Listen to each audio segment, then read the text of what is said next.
Okay, Chair.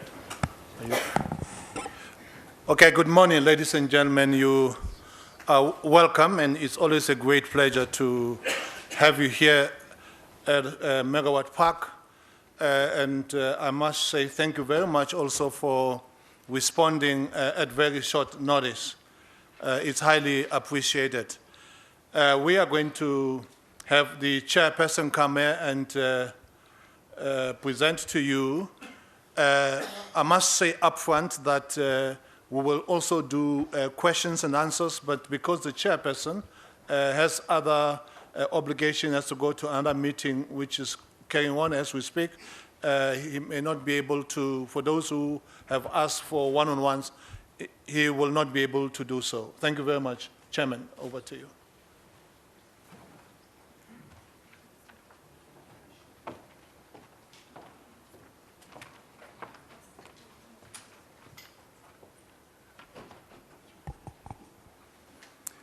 Good morning, ladies and gentlemen.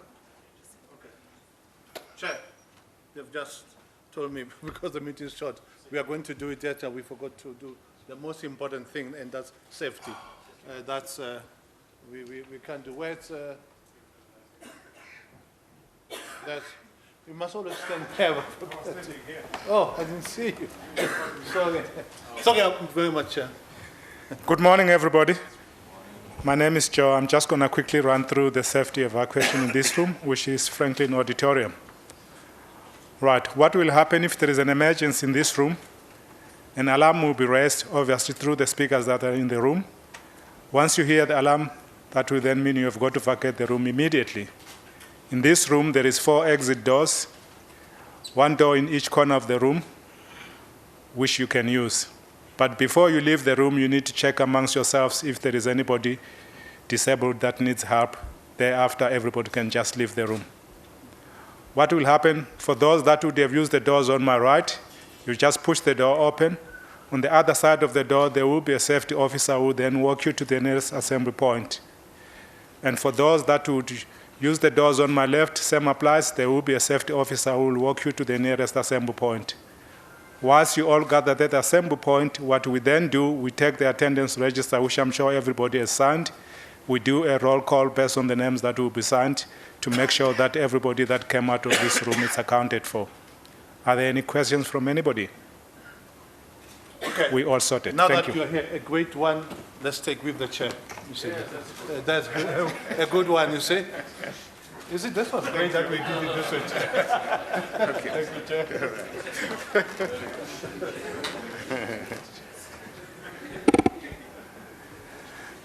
Thank you very much, Program Director Chose.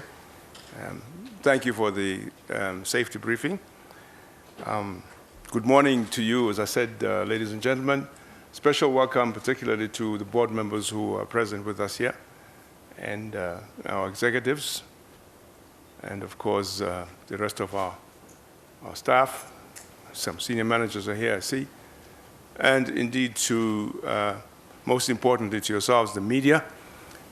This is your event, and we welcome you heartily. I must echo Mr. Chose's sentiments that we really owe you an apology for calling you such short notice. But we know that you're very agile in your business, and you've got the ability to respond very quickly to whatever requests may be coming through. As for me, I'm just a messenger. So please take note that I'm just a messenger and nothing more. And especially because whenever I come here and I find myself sitting precariously close to the ledge there, you must know that my team has really decided that I need to be focused. Otherwise, they'll drop me off the ledge and I'll be falling over and hurting myself. Right, so this morning, we've asked you to come to this media briefing. And this media briefing is occasioned by decisions that the board made just yesterday, after a very prolonged and very soul-searching meeting wherein the full complement of the board was present. And we felt that it was important for us to then subsequently communicate the decision we've made to the, first of all, to our customers, and of course, to the people of South Africa, to our employees, for the well-being of the business. So I'm going to read you a media statement, of which no doubt you will have copies once we've gone through this. And it reads as follows.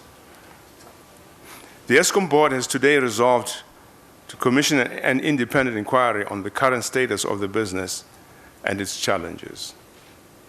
The board, in its quest to address the current challenges faced by Eskom, has deemed it prudent to seek an independent view of the status of, among other things, the poor performance of generation plant, delays in bringing the new generation plant on stream, high costs of primary energy, cash flow challenges.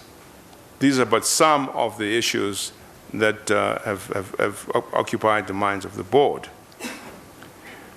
To ensure that this process is transparent and, importantly, uninhibited to the extent possible, the board has also resolved that 4 of its senior executives, including the chief executive, should step aside for the duration of this inquiry.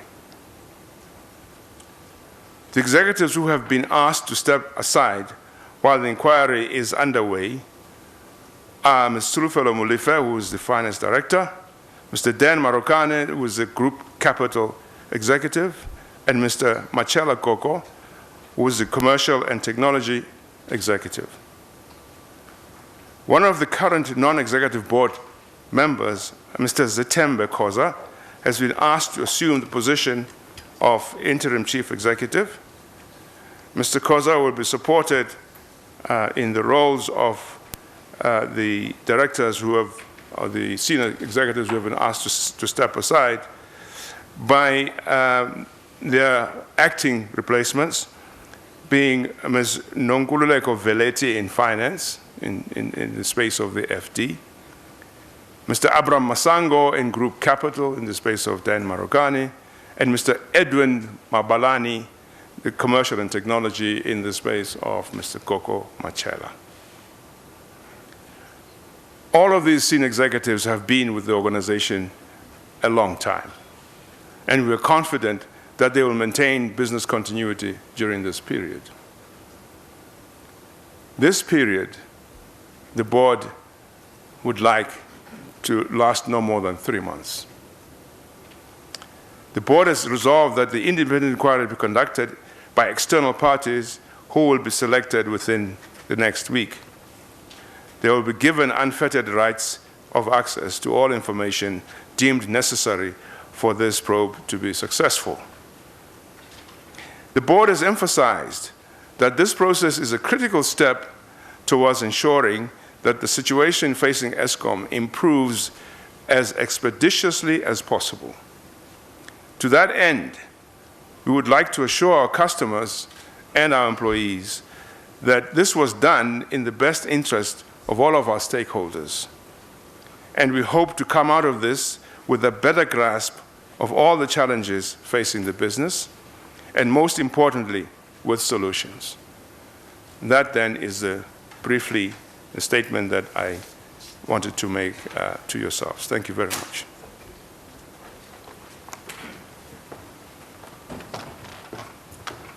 Thank you very much. Like we said, we will take questions. Let me say, yes, sir.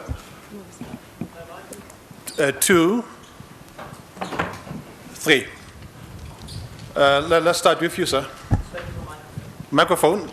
Okay. Can we come closer to the microphone? Here we go. The name is Angelo Coppola from China Central Television. 2 questions. One, when you say step aside, are we talking suspension with pay? Are we talking gardening leave? What kind of step aside are we talking about?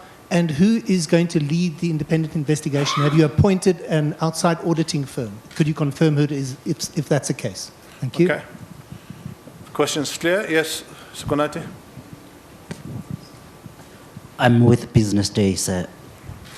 If you asked these executives to step aside, what is the reason for that? What are they being accused of?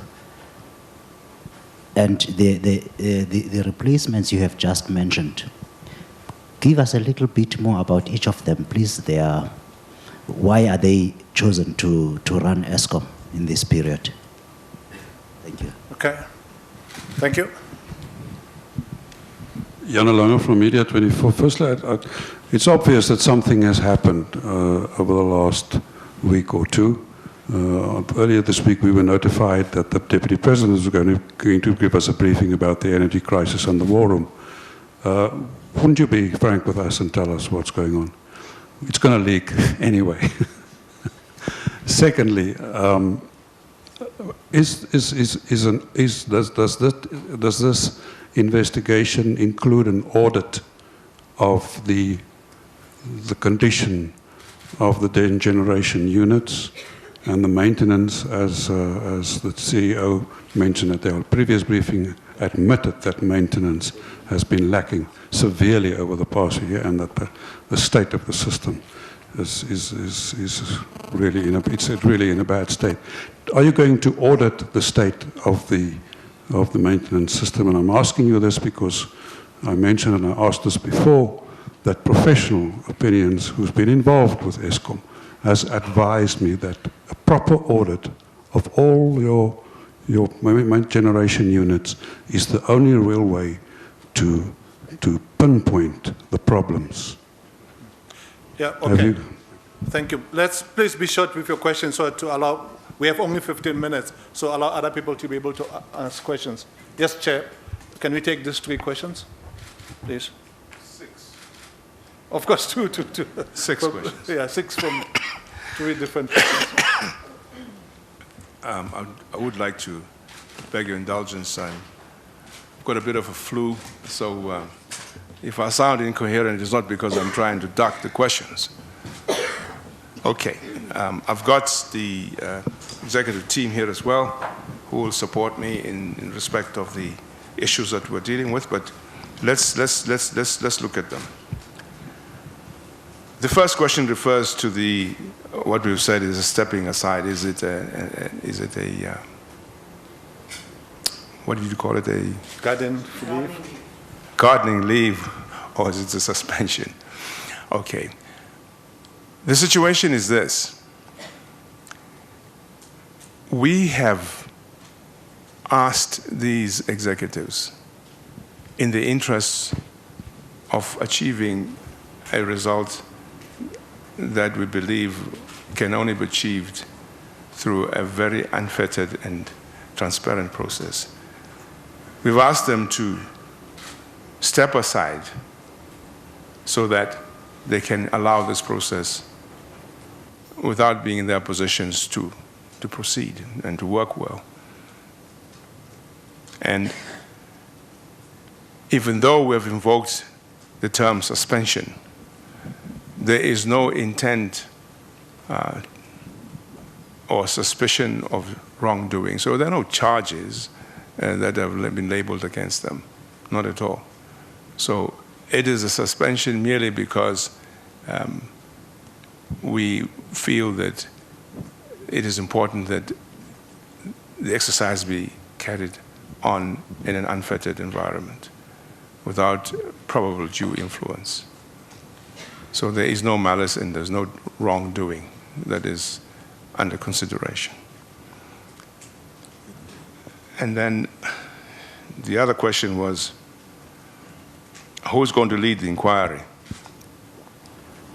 As I said in the statement, we are in the throes of engaging the requisite expertise to deal with this inquiry.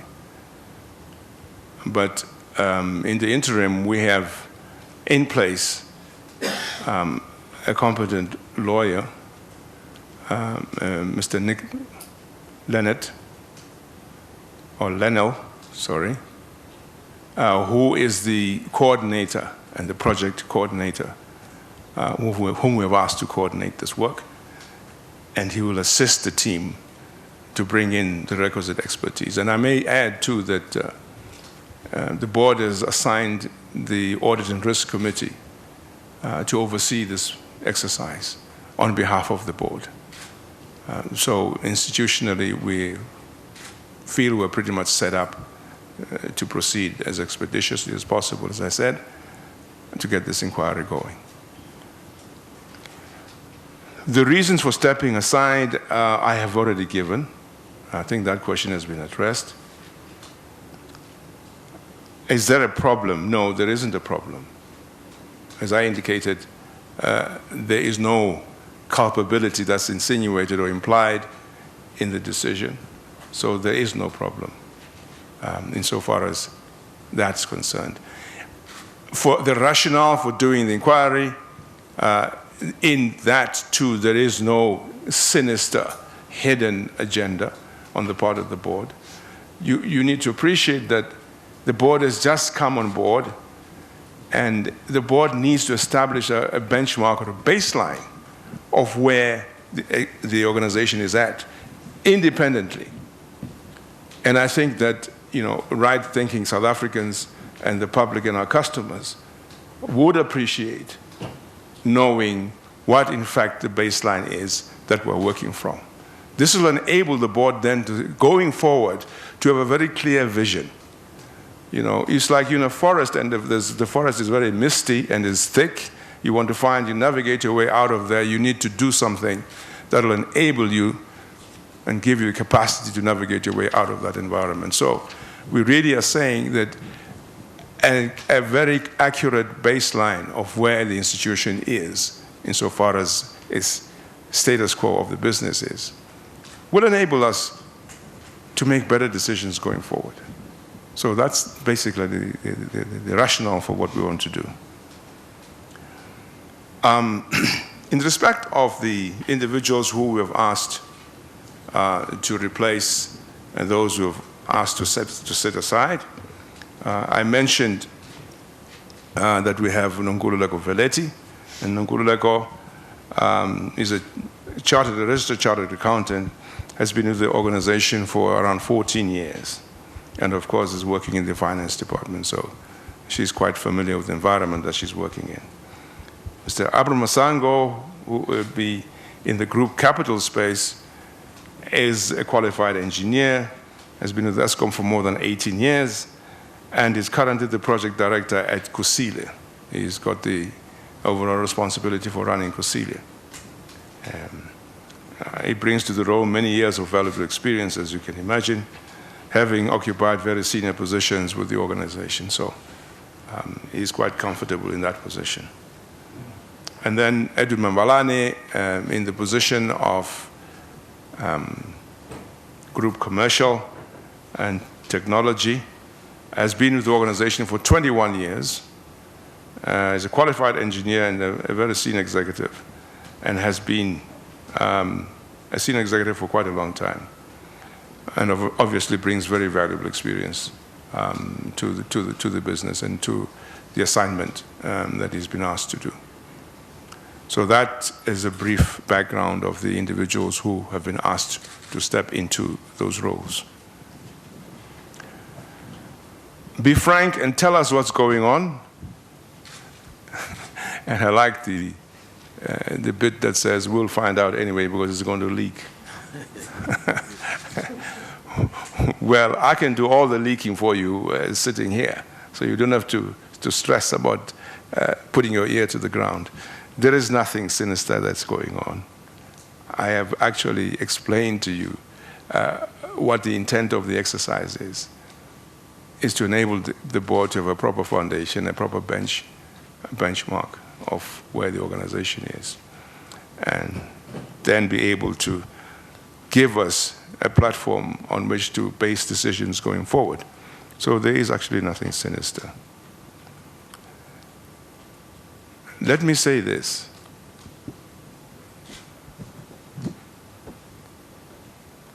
If in the course of this investigation, actually this is the investigation is a misnomer. This is a fact-finding inquiry. So investigation is suggestive of some wrongdoing, and that's really not the way I like to style this. Now, as I'm saying, if in the process of this fact-finding exercise, we encounter things which have been either improper or seem to suggest or are alluding to improper conduct, etc., then obviously we have to attend to those things. Whilst, as I'm saying, we're not setting out with that objective in mind, it stands to reason that we would be irresponsible if we did not attend to any malappropriate behavior should we encounter it in the course of this work. So I just want to be, not to be misconstrued, that I did not say all that needed to be said on that score. And then the question of the audit of generation units and maintenance. I think what this exercise will do, by the way, I did say that this exercise is only going to last for 3 months. Now, there's a huge amount of work that is to be done at Eskom. You can spend 5 years looking at one part of the organization. So I do not anticipate that this exercise will be a deep dive into any of the specific areas that we are concerned with. But it will create a platform for us to be looking to make those kinds of decisions that you are suggesting. It will create a platform for us to say at the end of it all that, hey, there is a rationale for us to look at doing an audit of all the generation units. I hope you understand where I'm at. It's like, you know, opening the first page of a book and you're looking at the foreword of the book, and it gives you a sense, just a bite of what the book is about, what the novel is about, just as a kind of a teaser to excite you about what you're going to encounter when you read the book. So it's something akin to that, because obviously in the time frame we have, there's not very much of any depth that you can elicit out of the exercise. So that's it. Okay, the next set of questions, here, there, and there. Okay. Chairman, let's be quick, because remember I have 15 minutes, so let's be short so that other people can be able to have an opportunity. I'll be quick. Chairman, just can you say a little bit more about the project scope of this? For example, if this is a true independent study, what if there's some discovery of fatal flaw that talks, say, to structure of the organization? Is that something you will address? Okay, there you are. What was the role of the shareholder in this decision? Was it Sorry? What was the role of the shareholder in the decision? Oh, okay. Was the shareholder consulted? Second question, you have a new CEO. Under normal circumstances, it was his role to come up with a diagnosis. Have you lost confidence in the role of the CEO, in the capacity of the CEO to lead this organization? Yes. Terence Creamer, Engineering News. Just on the role of the CEO, the position, does that remain intact as it is during this investigation period? And why was the decision made that he remains in position when some of his colleagues were suspended? And then could you give us some flavour for the decision, the decision-making process within the board for the suspension, rather than allowing, if it's a fact-finding mission, rather than allowing people to remain in place? What tipped it in favour of suspension rather than allowing people to come in, have access to those executives as well? Thank you. There you go. Thank you, Chairman. Gia Nicolaides from Eyewitness News. You also mentioned that cash flow challenges was one of the reasons for this particular inquiry. And we know that a large amount of money was spent on diesel. Public Enterprises Minister last week said that Eskom should quickly change from diesel to gas. What is the issue now with Eskom's cash flow issues? Okay. Anyone there before I go there, because this is the last one? Yes. Sorry. Antoinette Slavert from MoneyWeb. Just to add to my colleague's question about the shareholder, where did the war room come into this decision to do the investigation? That's the last question. Oh, you see, I always tell you to sit in front of the cameras because then I don't see you. Okay. Mr. Tsotse, you have been chairman for the last few years and overseeing this company. On 24 November last year, I asked you if there is a crisis at Eskom and you said no. Today you've suspended the whole top management of the organization. Do you still insist there is no crisis at Eskom? Should you yourself as chairman of Eskom, who has been overseeing this decline for all these years, be sitting there today suspending the executives and not yourself? 3, these managers that you have suspended, will they be allowed to present evidence to this commission? One more question, sir. Next question.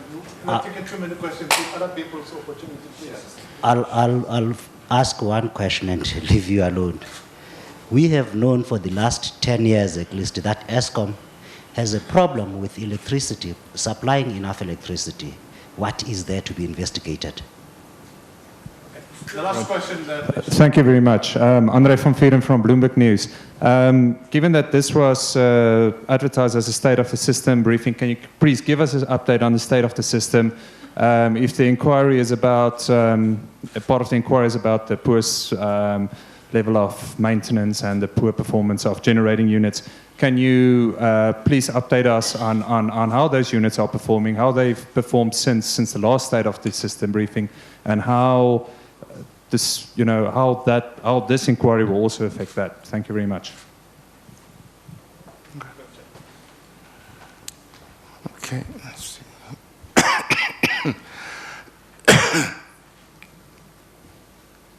Right. The question on the project scope, would the scope of the project impact typically, let's say, on the structure of the organization? No. That is not the intent of the exercise. The scope would not reach there. You see, I did say earlier that the baseline we want to arrive at would probably put us in a position to view some of the issues differently than we are viewing them today. In all likelihood, that can happen, which would include the idea of, is this the correct structure currently to serve Eskom's needs, based on the information that we receive. So whilst the current scope would not address structural change, it could prompt the board to look at that based on the information that the board receives. I think that's a reasonably logical outcome one can expect. I'm not saying it's going to happen, but there's a potential to happen given the fact that we'll have a better understanding of where we are with the organization. The role of the shareholder, first of all, I need to make this very clear. The shareholder supports this exercise. The kind of relationship that we have with the shareholder is such as we would not engage in this kind of exercise without the blessing of the shareholder. So we have received the blessing of the shareholder, and the shareholder understands very well what our objectives are in attempting to achieve what we want to achieve. So we have their support. The shareholder has no role per se beyond supporting the need for us to do this. Have we lost confidence in the current CEO? The answer is no, of course not. I think I just need to maybe also touch on the question from is it the Business Day, I think, the gentleman in front here, just so I can reflect on the same thing. You see, let us not, I would like you to please help me here. Let us not leave this room with the idea and the notion that the board is carrying out an investigation. There is no investigation. An investigation implies an attitude of mind which says there is blame to be attached and associated here. And hence, we need to investigate culpability. And I want to make this point very clear. I want to stress this point. There is no culpability involved here. This is an honest, down-to-earth inquiry to establish facts and to get a baseline that will enable us to think more clearly and be able to address more succinctly the problems that the organization is facing. So, the situation of losing confidence in the current CEO or the CEO who was in place is not an issue. It's a non-issue. The answer is simply no.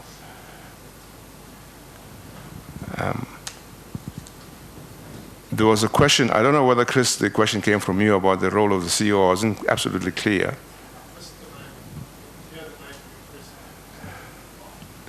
Oh, I see.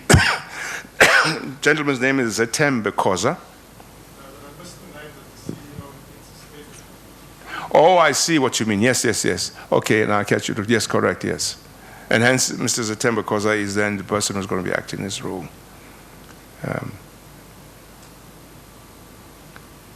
The gentleman from Business Day has suggested that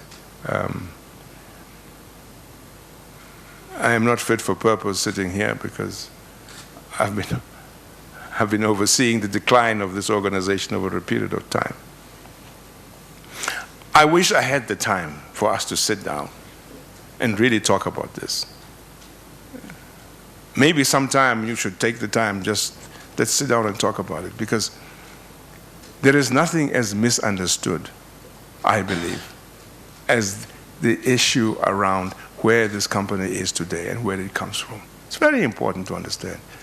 And we owe it to our stakeholders, we owe it to our customers, the poor people who are out there eking out as difficult living, who have to spend their hard-earned money to buy electricity. Let's make it easy for them to understand where we come from. So let's be responsible about that too. But like I say, we don't have the time to get into that. But I'll just deal with what you're asking. You asked that, is the company in crisis?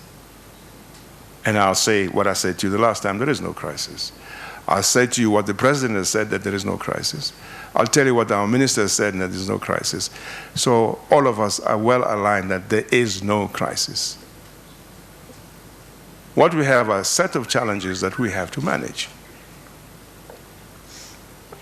I think that's been made clear, not just by me, but as I say, by other people as well, who have the authority to make those statements. The cash flow issue, I think we had the state of the system address not so long ago. Could have been just weeks ago, basically. And I don't know whether the lady was present at that time, but I'd like to think that that information is accurate to that point. And the people in finance are here, and if there's any substantive changes that have occurred in our cash flow position beyond what we had talked about in that day, then I'm certain that they would be happy to tell us. But I for one, have not been informed of any drastic changes in our cash flow position. So I take it that it is as pretty much it was when we briefed you about it. I don't see anybody contradicting me, so I must say that that seems to be the case. This is the issue of the war room is an issue that is currently being talked about. The role of the war room vis-a-vis the role of Eskom, the role of the board, and so on. The issue of the war room is not an inflexible environment. I think our principals who are in charge of that environment do recognize the need for the interaction between us as a utility, as Eskom, and the work that they're doing. And by the way, the war room is not just focused on Eskom. I think that's one of the things that is little understood. There are other energy issues that are dealt with in the war room. But certainly, Eskom does attend the war room, and Eskom does continue to give inputs into the war room. What we must all strive for is alignment in between the things that we feel need to be done and the ideas that come out of the war room. And that exercise is only achievable if we continue to have that communication between us. So we are regular attendees of the war room.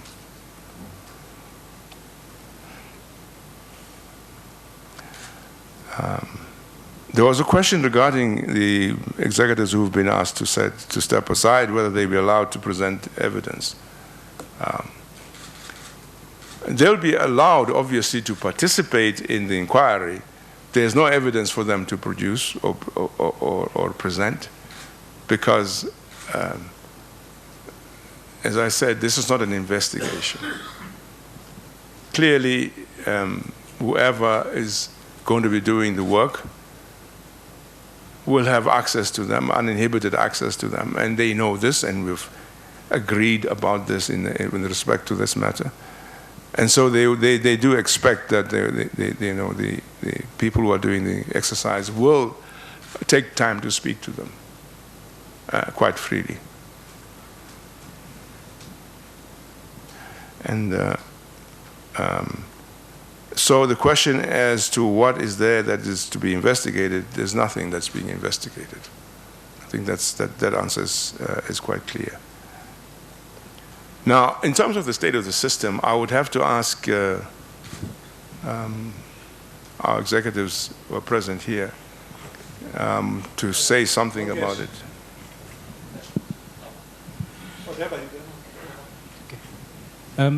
In terms of how we communicate on a daily basis around the state of the system, we've obviously had a very good period where we have not had any load shedding. But like we said, the system remains very tight. It comes a challenge on Thursdays and Fridays where our pump storage, our water reserves are depleted, and especially our diesel tank levels. And that's exactly the situation we find ourselves today. So like we communicated this morning, the likelihood for load shedding remains very high for tonight and certainly Friday. And obviously we're looking at units coming back today and tomorrow. And if those units don't come back, in order to make sure we have sufficient reserves for next week in terms of the pump storages being full to capacity and our diesel tanks, then the likelihood for load shedding on Saturday and Sunday around stage 1 and 2 is very high. I'm not sure, Mongezi, if you want to add anything.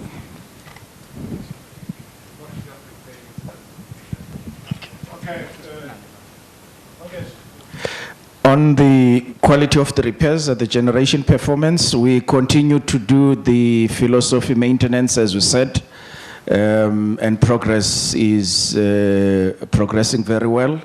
We still have unplanned breakdowns as normal, and as you'd know, we've managed to actually fix those machines that actually broke down without reverting to load shedding.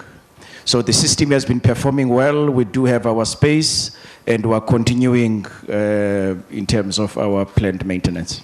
Thank you very much, ladies and gentlemen. I did say that we have a very short period of time. We've gone well beyond our time. Thank you very much, Chair. Thank you very much, Gent.